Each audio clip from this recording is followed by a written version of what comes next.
Algo ha estado utilizando el cuerpo de mi hijo muerto. Mi hijo, Robbie, había estado pasando por un mal momento. Su novia lo había dejado y su gato de 15 años acaba de morir. Amaba a ese gato como si fuera su propio hijo. Dormía junto a él cada noche, acurrucado en sus brazos como un oso de peluche. Sabía que también estaba usando opiáceos y, por más que intentáramos ayudarlo, simplemente no podía dejarlo.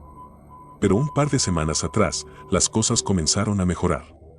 Robbie se veía mucho más feliz. Parecía haber recuperado la esperanza. Lo vi sonriendo y riendo, y pensé que había superado la etapa difícil. Ahora veo las cosas con claridad, nos dijo a su madre y a mí una mañana durante el desayuno. Sonreí. Eso es bueno. El sufrimiento te hace un hombre más fuerte, le dije. Ningún gran hombre ha vivido sin un gran sufrimiento que primero lo endureciera. Él asintió. Me fui a la cama temprano, confiado en que las cosas estaban mejorando. Estaba durmiendo esa noche cuando escuché el disparo. No, escuché a mi esposa gritar con una voz agonizada, la voz de una madre que pierde a su hijo, su único hijo. El sonido parecía continuar indefinidamente, y creo que aún lo escucho a veces cuando cierro los ojos, tal vez nunca se detuvo realmente. Gritaba como una mujer en llamas. Corrí hacia el ruido, sintiendo mis pies tan pesados como bloques de cemento. Alexis, grité en el oscuro pasillo. Mi corazón se sentía como un frío trozo de hielo en mi pecho. Corrí a ciegas por las sombras, derribando un jarrón de una mesa al pasar. Explotó en el suelo con un sonido similar al de huesos rompiéndose. ¿Qué pasa? Mi voz sonaba como la de otra persona. Todo parecía lento y onírico. No estaba seguro de si esto realmente me estaba sucediendo. Me sentía completamente disociado de todo, un estado que continuaría durante días. La única respuesta a mis llamados era más sollozos histéricos y gritos incoherentes. Entré de un salto por la puerta del dormitorio de Robbie y vi una escena de pesadilla. Una escopeta estaba esparcida a sus pies, tirada sobre el suelo de madera como un juguete desechado. Robbie estaba sentado en una silla reclinable, y su cara casi había desaparecido por completo. Vi profundamente dentro de su cráneo y la materia cerebral. Se había volado todo desde la parte superior de su boca hasta su nariz, su ojo derecho y su mejilla derecha. Su frente se había implosionado como una calabaza aplastada. El ojo izquierdo miraba hacia adelante, sin ver, abierto de par en par y tan vacío como el de una estatua. Sentí una fuerte constricción en mi pecho. Me agarré de él, cayendo al suelo. Recuerdo la oscuridad entrelazada con luces intermitentes y voces de 1000 millas de distancia atravesando el vacío. Extendí la mano, tratando de escapar, pero la oscuridad parecía eterna. Me desperté en el hospital rodeado por los sonidos de máquinas que pitaban y pasos suaves. Abrí los ojos y me encontré en una cama de hospital. Unos minutos después, entró un doctor y me dijo que había sufrido un infarto leve y que, sin duda, tendría algún daño cardíaco permanente. Sin embargo, mi esposa, aunque físicamente ilesa, estaba en una situación aún peor. Recuerdo que unos días después caminé hacia la unidad de psiquiatría. Mi corazón aún se sentía tenso y constricto, como si la jaula de huesos que lo rodeaba se hubiera cerrado con sus costillas parecidas a dedos. La enfermera era una mujer grande vestida con scraps verdes desgastados y tenía una cara como de comadreja cansada. Sus ojos marrones me miraban desde rasgos faciales caídos. Sus múltiples dobles mentones se movían y bailaban mientras me guiaba a través de los pasillos de la locura. Pasé junto a un hombre esquizofrénico en sus veintitantos. Hablaba consigo mismo, caminando en círculos. Me recordó a personas que había visto en Mal viaje de ácido, excepto que su viaje nunca terminaba. Vi los pájaros verdes en las montañas, los ojos sin vista también son verdes, ¿por qué siempre beben del arroyo envenenado? Un dios lunático con ojos sin vista, veo, pasé de largo, extremadamente interesado. Quería preguntarle más al joven, pero la enfermera seguía apresurándome, y luego recordé las sombrías circunstancias por las que realmente estaba allí. Mi esposa estaba en la habitación al final del pasillo. Era espartana. Solo había un escritorio, una cómoda y una cama, todo clavado al suelo. Acostada en la cama, vi a mi esposa. Sus brazos estaban extendidos hacia el techo como un niño pidiendo que lo recogieran. No se movía ni hablaba. Parecía una inquietante estatua viviente, tumbada allí con los ojos abiertos. Su respiración era lenta y regular. Ella está en un estado catatónico, dijo alguien detrás de mí. Me volví y vi a un doctor con una bata blanca entrar en la habitación. Tenía unos ojos azules llamativos, del color de un glaciar ártico, y profundas arrugas alrededor de su boca aristocrática. Su nariz, afilada como la de un halcón, le daba a su rostro un carácter serio y reflexivo. Se acercó a Alexis. Su piel, que antes era dorada, lucía pálida y sin vida. Sus ojos se habían hundido en su cara como el último poco de agua en el fondo de un pozo profundo. Ella tiene lo que llamamos flexibilidad serosa, punto. Tomó su muñeca izquierda y, como si moviera la articulación de un maniquí, empujó su brazo hacia abajo hasta que quedó a un ángulo de 45 grados con el colchón en lugar de a 90 grados. Su brazo colgaba allí, inmóvil. Era inquietante ver a mi esposa convertida en una muñeca, su mente aparentemente hecha trizas. ¿Cuánto tiempo?, dije con una voz ronca y ahogada. Me sentía agotado por mi estancia en el hospital y el trauma de los últimos días.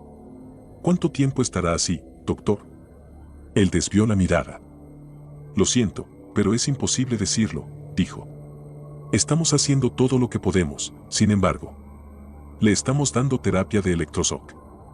¿Electroshock?, pregunté, horrorizado. Él asintió con seriedad. Esto suele ser un signo de esquizofrenia. ¿Ella tiene antecedentes de problemas mentales? Me encogí de hombros. No que yo sepa, respondí. Los incidentes traumáticos a veces pueden desencadenarlo en personas que son genéticamente predispuestas, dijo en un tono impasible. Es posible que haya tenido síntomas antes y simplemente los ocultara. ¿Nunca notaste comportamientos extraños como paranoia, habla desordenada o alucinaciones? Bueno, dije, recordando el incidente del mes pasado. Sí, dijo algo sobre ver un fantasma en la habitación de Robbie. Un fantasma, dijo el doctor, con la boca ligeramente abierta. Rápidamente recuperó su porte regio, esbozando una leve sonrisa. Eso podría ser, sin duda, un signo de alucinaciones. Ella vio físicamente al fantasma de pie allí, le habló o tuvo algún contacto con él. Recordé aquella extraña noche. Pensar en Robbie nuevamente me devolvió una sensación enferma y vacía al corazón. Vi a alguien espiando por la ventana, susurró Alexis con una voz temblorosa, sus ojos oscuros abiertos de par en par y llenos de miedo. Me levanté de la silla, sacando mi teléfono y manteniendo el 911 en la pantalla, para poder presionar enviar y comenzar la llamada inmediatamente si era necesario.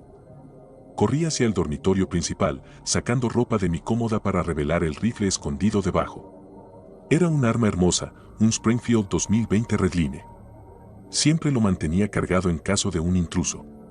Sacándolo, desconecté el seguro y, con la pantalla de mi teléfono aún encendida en el bolsillo, corrí hacia la habitación de Robbie. La habitación de Robbie estaba en el tercer piso, pero nunca dudé de Alexis. Era brutalmente honesta, casi hasta el punto de la absurdidad. Ni siquiera usaba su tiempo de enfermedad en el trabajo a menos que realmente estuviera enferma, porque se sentía mal por mentirle a su gerente. Así que cuando decía algo, yo lo creía al instante. Mi mente corría a 1000 por hora. Me preguntaba si alguien había puesto una escalera contra el lado de la casa y estaba tratando de entrar. Era lo único que tenía sentido, después de todo, a menos que Jesús hubiera decidido descender de las nubes y volar un rato. Miré en la habitación vacía de Robbie. Por un momento, pensé ver algo esquelético asomándose por el borde del alféizar. Parecía tener ojos como los de un zarigüeya atrapada en las luces de un coche, brillando con un extraño blanco cataratado. Creí ver un atisbo de serpientes retorcidas girando perezosamente en la brisa, con los ojos abiertos y las bocas apretadas como si expresaran desaprobación. Parpadeé y encontré la ventana vacía. Me acerqué y miré hacia abajo, sin ver nada. Volví y le dije a Alexis que no había nada allí. Su cuerpo ágil se sentía ligero y libre mientras la envolvía con mis brazos y la abrazaba. Ella comenzó a llorar, su pecho tembloroso presionado contra el mío. Después de regresar a casa de visitar a Alexis en la unidad psiquiátrica, me encontré solo en la amplia casa. Se sentía inquietante. Mis pasos parecían resonar demasiado fuerte en mis oídos. Decidí investigar la habitación de Robbie. En el silencio, siempre podía oír mi propio corazón dañado, cada latido como un grano de arena en un reloj de arena fluyendo hacia la muerte. Pero tal vez eso era algo bueno. Quizás volvería a ver a mi madre y a mi padre, a mis abuelos, a mi viejo perro, a mi hijo y a todos los demás que había perdido. Recordé una historia que mi amiga Angela me había contado después de convertirse al budismo. Había perdido a su hija en un accidente de tráfico con un conductor borracho unos años antes. Había empezado a perder la cabeza en olas crecientes de depresión, ansiedad e ideación suicida. Sin embargo, unos meses después, cuando hablé con ella, encontré sus ojos brillantes y su mente recuperada. Tenía la mirada de una verdadera fanática, pero también emanaba una paz que rara vez había visto. Me contó una historia que nunca olvidaría.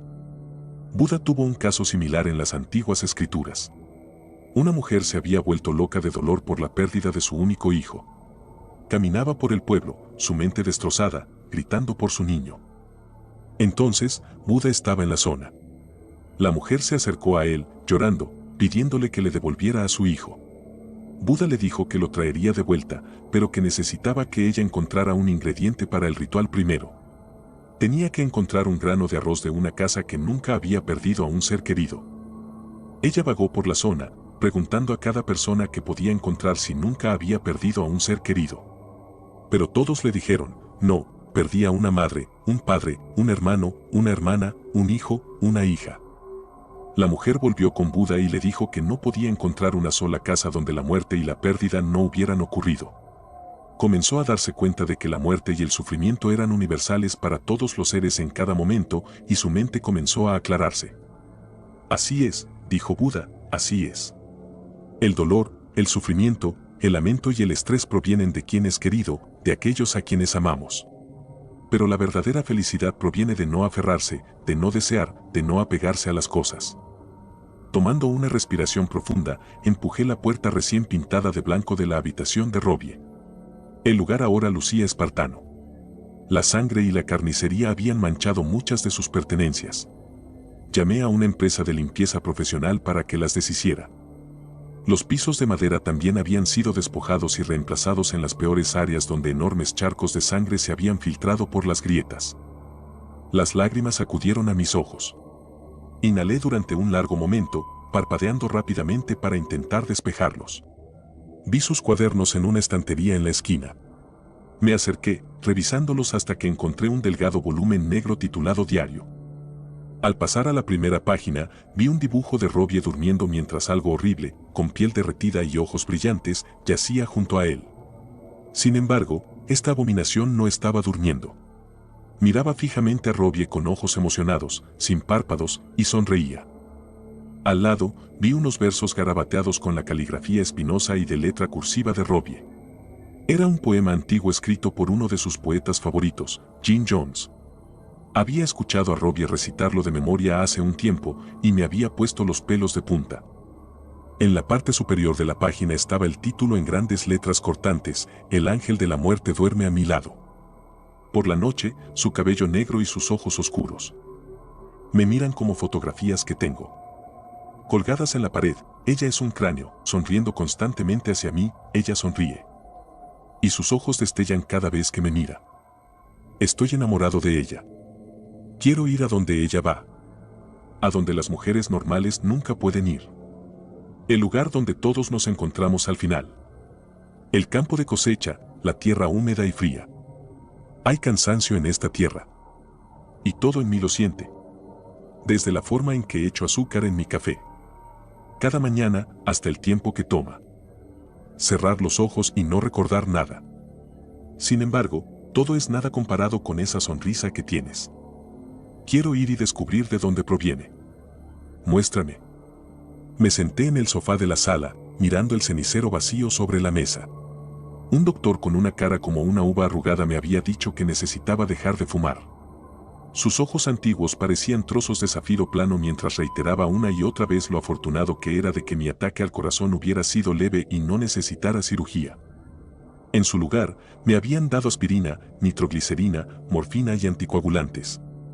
Aunque el daño a mi corazón era permanente, era bastante menor, pero él afirmaba que si seguía fumando un par de paquetes al día y no hacía ejercicio, lo más probable es que la próxima vez fuera grave o incluso fatal. Suspiré, tomando nerviosamente un chicle de nicotina y masticándolo mientras el diario de Robbie yacía en la mesa de café frente a mí. Su cubierta lucía brillante y peligrosa, como la piel negra de algún ciempiés venenoso. Armándome de valor, lo abrí y seguí leyendo. Ella viene en diferentes formas, había escrito, y eso fue casi lo último que escribió en todo el diario. Todas las páginas sin líneas tenían dibujos después de eso. Era un artista muy talentoso, y a menudo lo había alentado a seguir dibujando y pintando. El primer dibujo mostraba una furgoneta. Sus faros parecían ojos estrellados, cubiertos de cataratas. En su interior, dientes colgaban del techo, goteando saliva. Más colmillos afilados sobresalían del suelo. Una pareja y un niño pequeño estaban acurrucados en el asiento trasero, sus bocas abiertas en gritos silenciosos mientras la parte trasera de la furgoneta comenzaba a aplastar y cerrarse sobre la familia. Pasé a la siguiente página.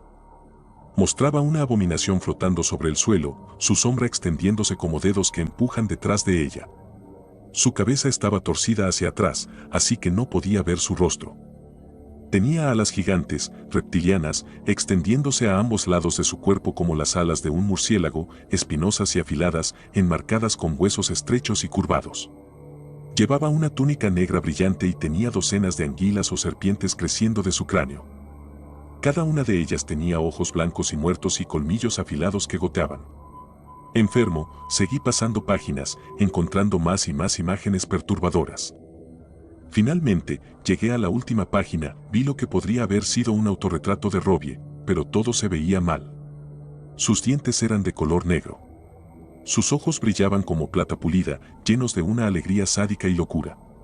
Las uñas se habían convertido en oscuros garras. Una lengua bifurcada asomaba por sus delgados labios. Debajo, en letras pequeñas, había escrito: "El ángel de la muerte es un grito envuelto en una cosa oscura y enferma. Ella es la eternidad". No pude dormir esa noche. Estuve de pie, caminando de un lado a otro, viendo televisión y masticando chicle de nicotina. Deseaba un cigarrillo con todas mis fuerzas. Seguía pensando en mi esposa, preguntándome si ya había despertado de su estado catatónico. Una pequeña voz en el fondo de mi mente se preguntaba si alguna vez lo haría, pero rápidamente la expulsé a la oscuridad de mi subconsciente. A las 3:33 de la mañana, escuché un estruendo en la puerta principal. Salté, haciendo que mi vaso de agua se rompiera en el suelo. Sonó como si alguien hubiera golpeado la puerta con un martillo. La madera se dobló hacia adentro como si estuviera hecha de cartón. Otro golpe llegó, enviando profundas grietas recorriendo la puerta como las fallas de un terremoto. Me levanté del sofá de la sala y corrí escaleras arriba, agarrando mi rifle y algunos cargadores adicionales. Un minuto después, llegó el tercer golpe y escuché la madera emitir un grito torturado mientras la puerta se astillaba en 1000 pedazos muy abajo. Mi aliento se detuvo en mi garganta. "Dad". La voz de Robbie clamó. Sonaba enferma y enferma, como si hubiera estado gargarizando con cuchillas de afeitar. Su voz sonaba distorsionada y escalofriante, pero aún así reconocí la voz de mi hijo. No respondí. Me escondí en el dormitorio principal con la puerta cerrada con llave y el rifle apuntando directamente hacia ella. Escuché pasos pesados y lentos golpeando el primer piso, buscando algo. Buscando a mí. Me miré en el espejo del dormitorio, viéndome a mí mismo, un hombre pálido y delgado con círculos negros bajo los ojos, su cuerpo tembloroso y débil. El arma se sentía como un mísero trozo de chatarra en mis manos temblorosas. Lo que estaba imitando a Robbie comenzó a ascender las escaleras. Escuché la madera gemir y esforzarse mientras sus inhumanamente pesados pasos hacían temblar la casa, acercándose cada vez más. Finalmente, llegó al otro lado de la puerta. "Papá". Robbie gorgoteó. "Ábreme". Es hora, algo se estrelló contra la puerta como si un yunque hubiera sido lanzado. La puerta se rompió por la mitad, enviando grietas espinosas buscando arriba y abajo por los lados. Sabía que un golpe más fuerte la rompería. Inhalando profundamente, abrí fuego. La cacofonía ensordecedora de vaciar toda la recámara tan rápido como pude me dejó instantáneamente sordo. El olor a humo de pólvora flotaba denso en el aire. Pero detrás de eso, olfateé algo más, algo mucho más fétido, casi como tomates y carne en descomposición dejada al sol abrasador del verano. El tinnitus en mis oídos había comenzado a disminuir mientras sacaba el cargador vacío, arrojándolo y metiendo otro en la recámara. Como un hombre despertando de un sueño, recordé el teléfono en mi bolsillo. Rápidamente lo saqué y marqué el 911. Sonó durante lo que pareció una eternidad, pero finalmente alguien respondió. «Oh, gracias a Dios», grité. «Por favor, envíen ayuda. Estoy bajo ataque en...» «Papá». La voz distorsionada susurró por el teléfono. «¿Eres tú, papá? Aquí está tan oscuro y frío. No sé dónde estoy». Me congelé, el teléfono se deslizó de mis dedos entumecidos y cayó al suelo. «Ve lejos», grité a todo pulmón. «Déjame en paz». Sentí mi corazón apretarse, una ansiedad subiendo por mi pecho. Se suponía que debía relajarme después de mi ataque al corazón. Durante un largo momento, me pregunté si esto provocaría otro, uno del que nunca despertaría. Sin previo aviso, la puerta se hizo añicos hacia adentro, lloviendo astillas de madera sobre mi cabeza. De pie en el oscuro umbral, vi a mi hijo. Pero sus ojos eran blancos y estaban cubiertos de pálidas cataratas. Sonrió, mostrando una boca llena de dientes negros. Vi una lengua bifurcada, roja como la sangre, en ese rostro horrible. Se deslizó sobre el umbral. Estuve tan aturdido que no pude reaccionar durante un largo momento. De repente, corrió hacia mí, abriendo la boca demasiado, como si los tendones y ligamentos de su mandíbula hubieran sido cortados. La lengua serpentina se asomó de su boca desarticulada, un silbido emanando de lo profundo de su pecho. El olor a carne en descomposición se volvió abrumador. Levanté el rifle, pero él se estrelló contra mí a toda velocidad. El rifle se deslizó bajo la cama. Desequilibrado, caí de espaldas, mis brazos revoloteando. Mostrando sus dientes obsidianas, cayó sobre mí. Mordía el aire como un perro rabioso. Tenía mi codo contra su cuello, pero su fuerza parecía abrumadora.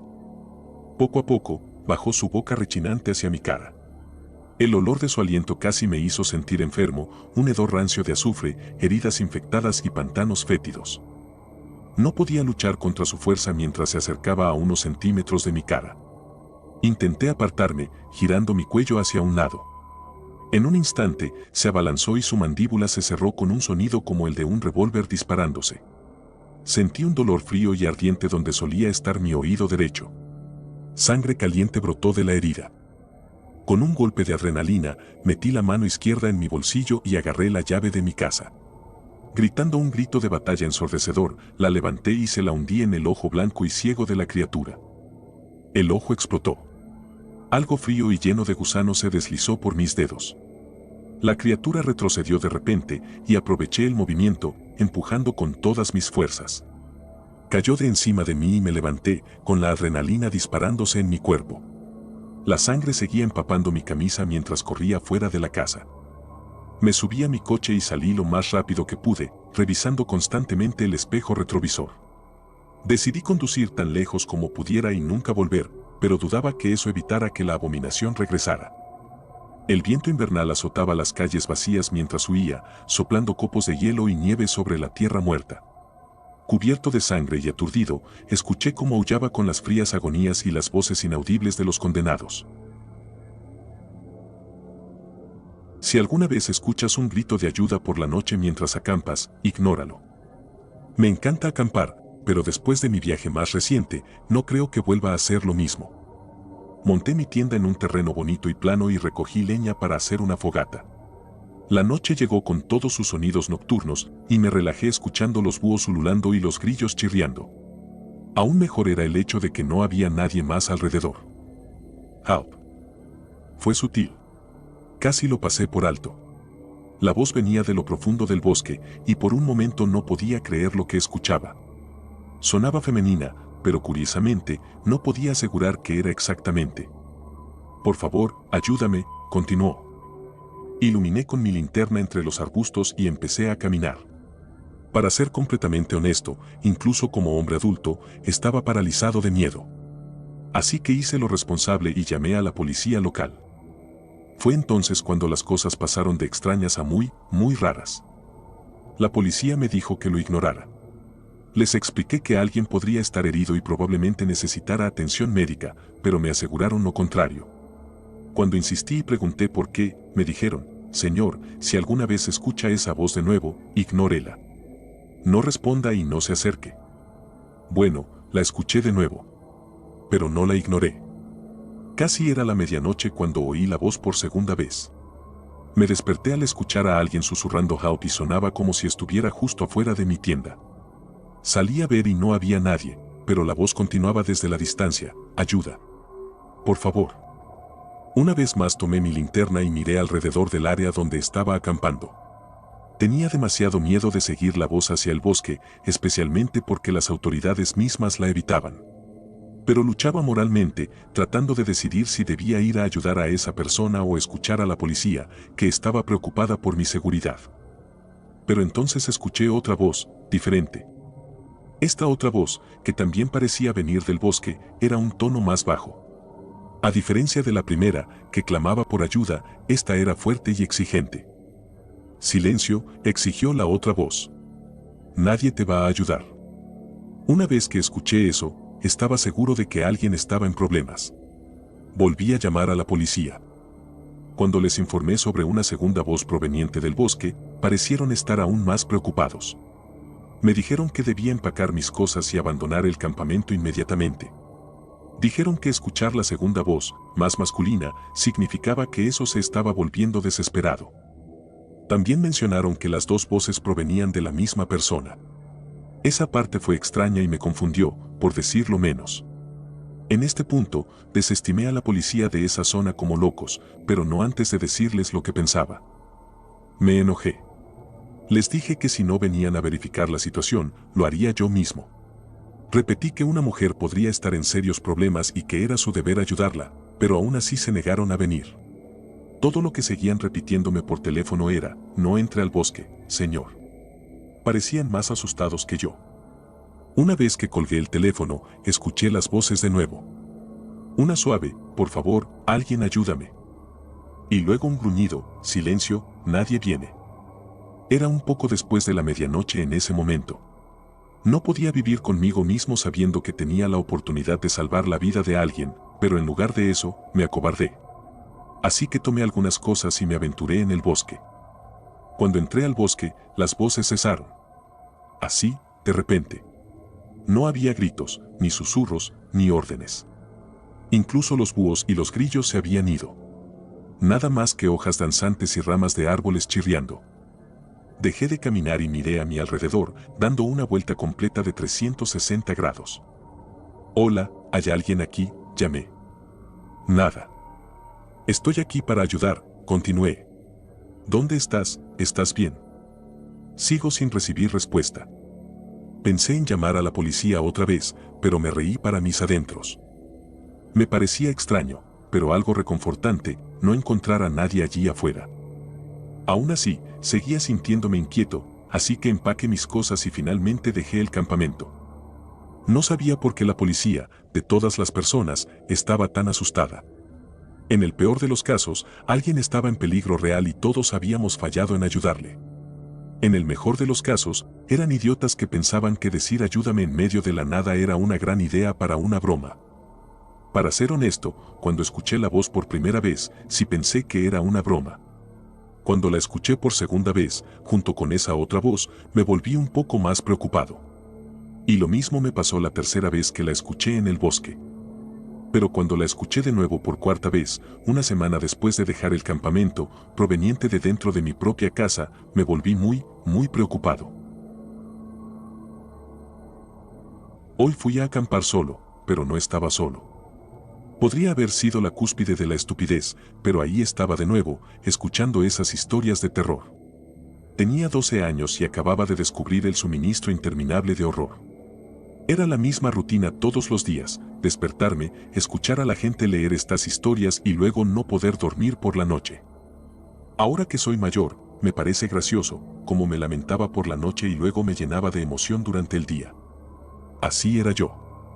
Me encantaba la idea de que criaturas como criptidos y skinwalkers deambulaban por los bosques densos y se escondían en las profundidades de las cuevas de montaña. Pero a medida que fui creciendo, y mi pensamiento racional superó mi ingenuidad, esos pensamientos se convirtieron, simplemente, en eso, pensamientos. Puede que sea una sorpresa, pero no creo en lo sobrenatural. Con la digitalización del mundo, ¿cómo podría no haber evidencia en video de lo sobrenatural? Claro, hay videos por ahí, algunos más fáciles de desacreditar que otros, que afirman tener pruebas definitivas de lo sobrenatural. Nunca encontré un video convincente y, a medida que estudiaba CGI y efectos especiales, un video ya no me bastaba. Tenía que experimentarlo. Supongo que eso fue lo que me llevó a acampar solo en primer lugar. Experimentar algo de primera mano cambiaría toda mi vida y mi forma de pensar.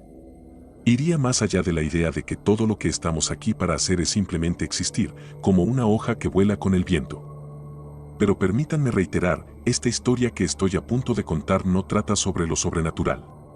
No, se trata de un horror que es más aterrador que cualquier monstruo, fantasma o criptido. Se trata de un horror que se sabe que es verdadero. Un horror que solo puede ser producido por una cosa, otro ser humano. Al final de mi último año en la universidad, finalmente decidí lo que quería hacer con mi vida. Me mudé a Lexington, Kentucky, mientras continuaba mis estudios de CGI y efectos especiales. Soy de Nueva York y descubrí que Lexington proporcionaba el equilibrio perfecto entre la vida urbana y el espacio que necesitaba para ser feliz. Los viernes por la noche salía a la ciudad y los sábados elegía pasar la noche en la naturaleza. Las montañas Apalaches estaban, sin contar el viaje de 2 horas, prácticamente en mi patio trasero.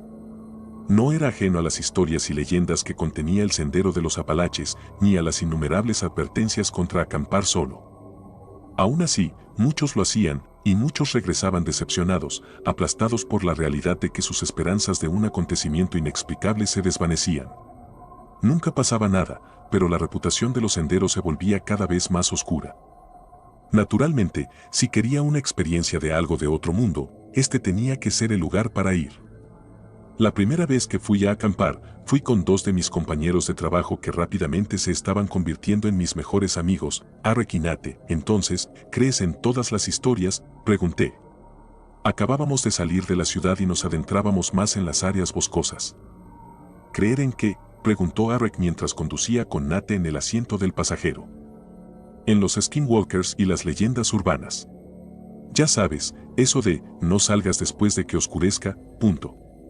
Eric y Nate se miraron el uno al otro y comenzaron a reír. ¿Qué es tan gracioso?, pregunté mientras esbozaba una sonrisa. Ah, nada, suspiró Nate, solo que cuanto más tiempo vivas aquí, más lo entenderás. ¿Entonces no lo crees? Arek siguió la curva del camino y, más adelante, pude ver cómo los árboles se volvían más densos. Los campos, que parecían no tener fin, se habían transformado en montañas y pequeños acantilados rocosos. No creo en muchas cosas, pero te diré algo, no me verás allí fuera solo. Especialmente no de noche. Nate se burló. Solo hay 2 cosas de las que deberías tener miedo, y no son solo de estos bosques. Sí. Sí. Está bien, si estás tan seguro, ¿cuáles son?, preguntó Arek. Justo en ese momento sentí que se me tapaban los oídos. Silencio y oscuridad. Si tienes esas 2 cosas, de repente estás en una pesadilla. Siéntate solo, en la oscuridad, en tu habitación silenciosa. Comenzarás a pensar en cosas que no están ahí. Nate apuntó a su templo. Tu mente es el lugar más aterrador en el que puedes estar. Llegamos a un centro de visitantes en lo profundo de las montañas humeantes y comenzamos la caminata hacia nuestro campamento un par de horas antes del mediodía. Cuando me preguntaron dónde me gustaría acampar, les dije que el lugar más recluido y apartado que pudiéramos encontrar. Nate dijo que conocía un sitio, pero que tomaría un par de horas de caminata. Dije que estaba bien. Caminar puede ser, para la mayoría de las personas, muy divertido. Pero hay otro lado de la caminata que no se conoce hasta que realmente lo has experimentado. Es agotador. Hay insectos, sudor, colinas, sol, y si no llevas los zapatos adecuados como Arek, también hay ampollas. Nate y yo lo pasamos mejor. Claro, hubo momentos en los que sentí cada paso, pero cuando miraba hacia arriba y alrededor, a donde estaba, esos pasos parecían desvanecerse. Y antes de que me diera cuenta, estábamos en nuestro campamento. Llamarlo un campamento era una gran subestimación. Era más un campo abierto, nada más y nada menos. Pero ofrecía algo único, había un refugio a poco más de 1 milla de distancia. Después de montar nuestra tienda, nos aventuramos hacia el refugio antes de que se oscureciera demasiado. Estábamos aproximadamente a la mitad del camino, según mi estimación, cuando un cartel en un árbol llamó mi atención. Oxidado y descolorido, decía, cree en el Señor Jesucristo. Justo debajo había dos piedras altas que salían del suelo. Son lápidas, dijo Arik. Debe haber notado que lo miraba fijamente. Lo miré. ¿Para qué? Arik comenzó a caminar más allá de mí y se detuvo. No lo sé. Pero nunca he visto un cementerio oculto tan oculto. Luego, Arik continuó caminando. Dudé por un momento, echando una última mirada. La luz del sol poniente, filtrándose a través de los árboles, bañaba el cartel y las piedras en un brillo anaranjado. Y de repente, empecé a dudar de quedarme la noche. ¿Vienes?, gritó Arik. Esa sensación desapareció. Sí. Y dejé atrás el cartel oxidado y las piedras. El refugio fue bastante decepcionante.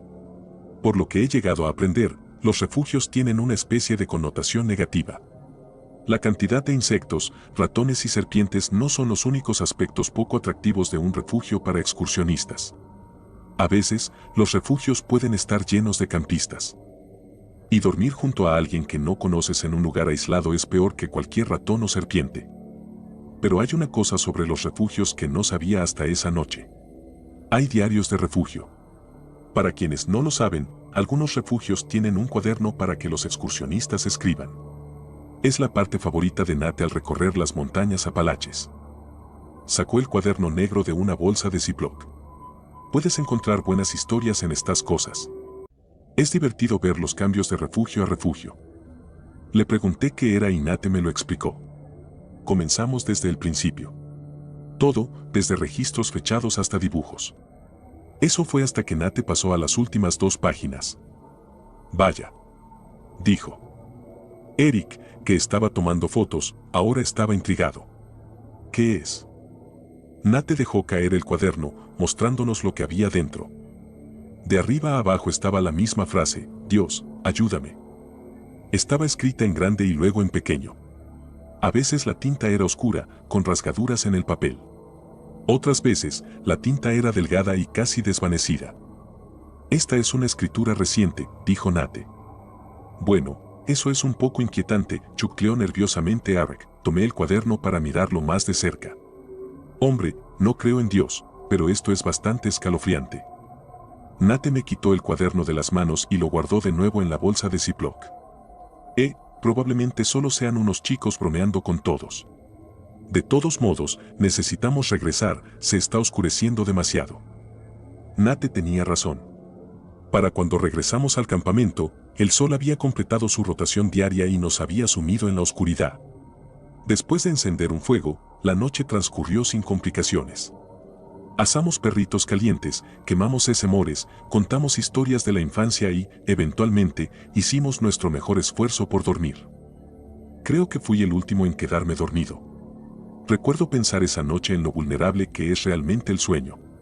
Todos nuestros sentidos se apagan brevemente y, para aquellos que son dormilones, sus sentidos atenuados no vuelven hasta que el cuerpo lo permite. Yo era un dormilón y no podía oír esos sonidos nocturnos del bosque. Esa noche fue normal. Y también lo fueron las otras ocasiones en que fui de campamento con esos dos.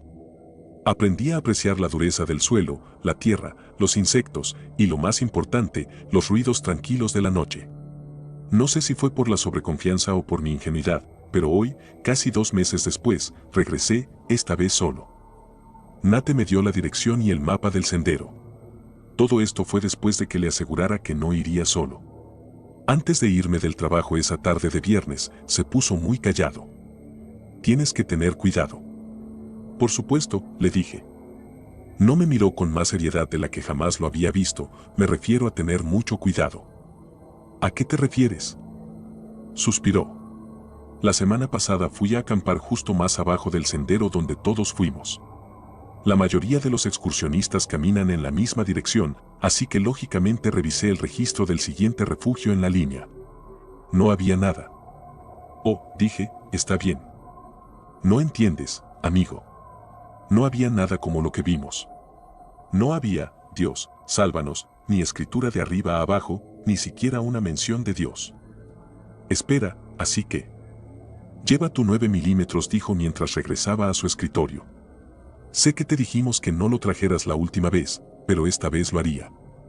Y luego Nate desapareció por la esquina. Al día siguiente, llegué al centro de visitantes alrededor del mediodía.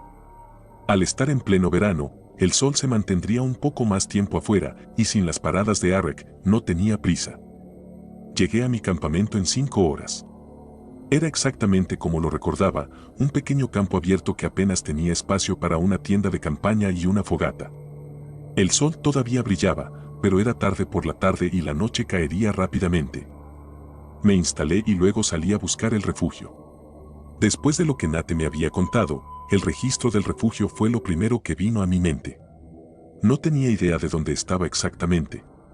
Solo sabía 2 cosas: primero, la dirección general, y segundo, que habría un hito distintivo. Así que me puse en marcha. Si podía encontrar ese cementerio, sabía que estaba en el camino correcto. Avancé entre árboles y arbustos y estaba tan preocupado por pisar en los lugares correctos que, en el momento en que me detuve y miré hacia arriba, lo vi.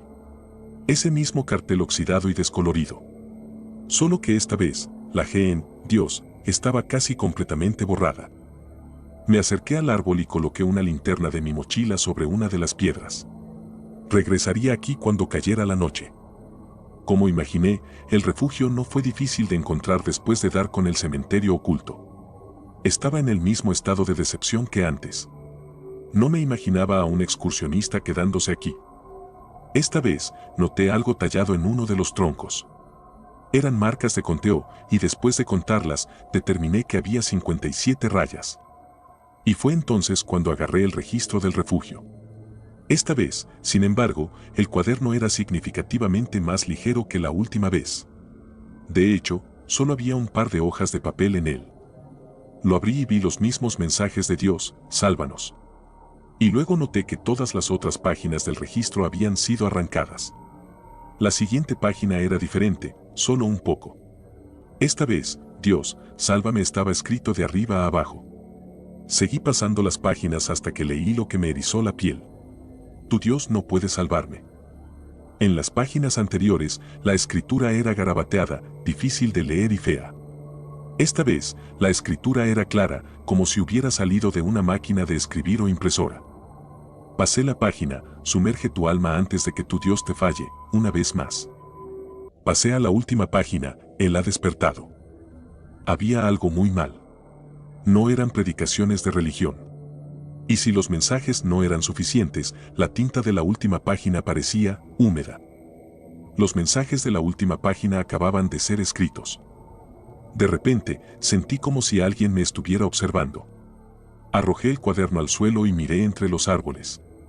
No había nada más que silencio. Desde lo que podía ver, no había nadie cerca de mí, nadie que me estuviera mirando, pero sabía que tenía que alejarme de ese refugio. Hice senderismo, me alejé de ese lugar y seguí mirando hacia atrás. Mis nervios no se calmaron hasta que llegué al cementerio oculto. Para hacer lo que había planeado, necesitaba que fuera de noche. Até un hilo a un árbol cercano y luego regresé a mi campamento. Allí, preparé la cena y cuando se hizo demasiado oscuro para ver a más de 6 metros frente a mí, tomé mi 9 milímetros y seguí el hilo. Con una linterna, apenas puedes ver en la oscuridad. Claro, ayuda, pero solo ilumina las cosas más cercanas a ti. Lo que una linterna en la oscuridad hace de manera más efectiva es permitir que cualquier otra cosa te vea. Eso pensaba en ese momento. No pasó mucho tiempo antes de que regresara al cementerio. Me arrodillé frente a las piedras y abrí mi mochila. Allí, saqué un medidor de EMF. Había leído que esto me ayudaría a comunicarme con espíritus. Y, ¿dónde mejor que cazar fantasmas junto a un cementerio oculto, de noche, solo y en medio del bosque? Apagué la luz, pero antes de poder encender el medidor de EMF, lo escuché. Te veo. Era una voz aguda y juguetona, como un hombre tratando de intimidar a un niño. Mi corazón se hundió y comenzó a latir con fuerza. El arrepentimiento me invadió al instante. Tenía que estar en cualquier otro lugar que no fuera aquí. No respondí y cubrí la linterna con las manos. Luego encendí la linterna. Con mis manos soltando una pequeña cantidad de luz, agarré el hilo y caminé de puntillas entre las hojas. Cada segundo, oraba para no escuchar otra voz o más hojas crujir, aparte de las mías. Incluso cuando vi mi fogata, no sentí ningún alivio. Estaba a 5 horas de caminata de mi auto y de noche, el trayecto tomaría mucho más tiempo. No tenía otra opción que quedarme a pasar la noche. No había nada interesante que me mantuviera despierto.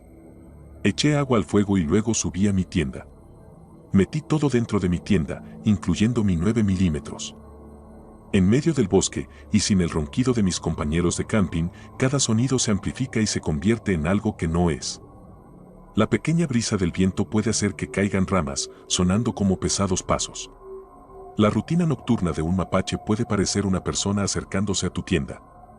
El aullido de un coyote puede sonar como los gritos dementes de un excursionista perdido. Los chillidos de los búhos, los cantos de los grillos, el zumbido de las chicharras, todos pueden jugar trucos con tu mente. Nate tenía razón, tu mente puede convertir nada en algo horrible. Esto ya sería cierto, pero con la preocupación constante de que no estaba solo aquí. No eran los ruidos lo que me afectaba, era la anticipación de un ruido. Estar sentado en silencio, esperando no oír algo, es casi peor que escuchar realmente el sonido. Y ese fue el estado en el que permanecí durante una hora.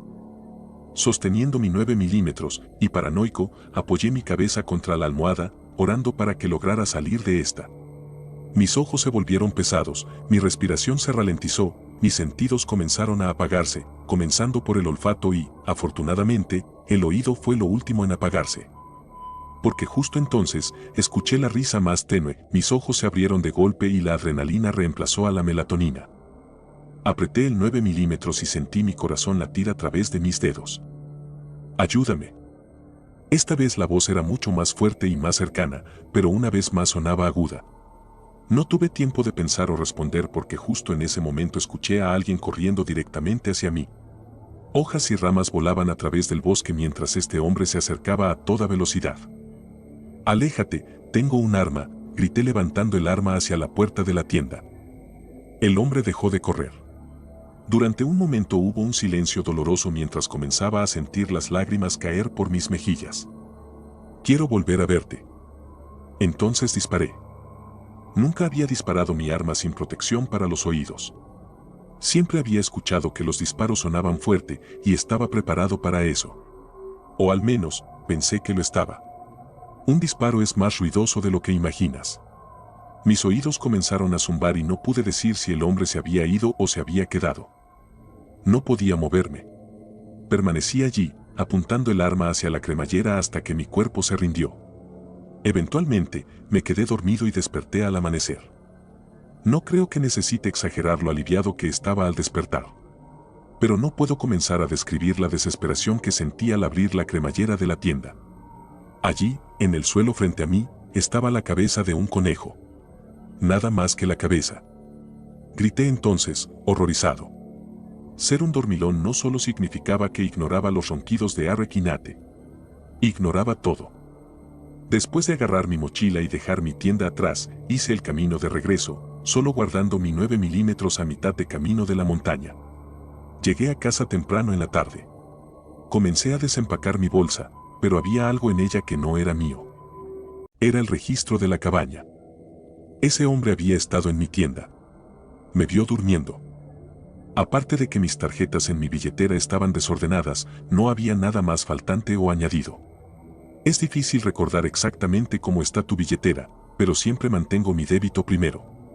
Ahora, estaba en el medio. Con el conocimiento de lo que contenía, miré el registro de la cabaña durante lo que pareció una eternidad. Eventualmente, no pude soportarlo más. Tenía que abrirlo. Las primeras páginas contenían las mismas escrituras religiosas. El terror de las primeras páginas no tenía comparación con lo siguiente. Solo había una frase en la página siguiente. Te volveré a ver, Caleb. Y comencé a llorar. No sé cómo supo mi nombre. Entonces lo entendí. Mis tarjetas en mi billetera estaban desordenadas. No solo había estado dentro de mi tienda, también había estado en mi mochila.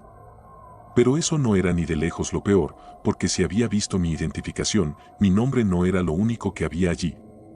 Mi dirección también estaba.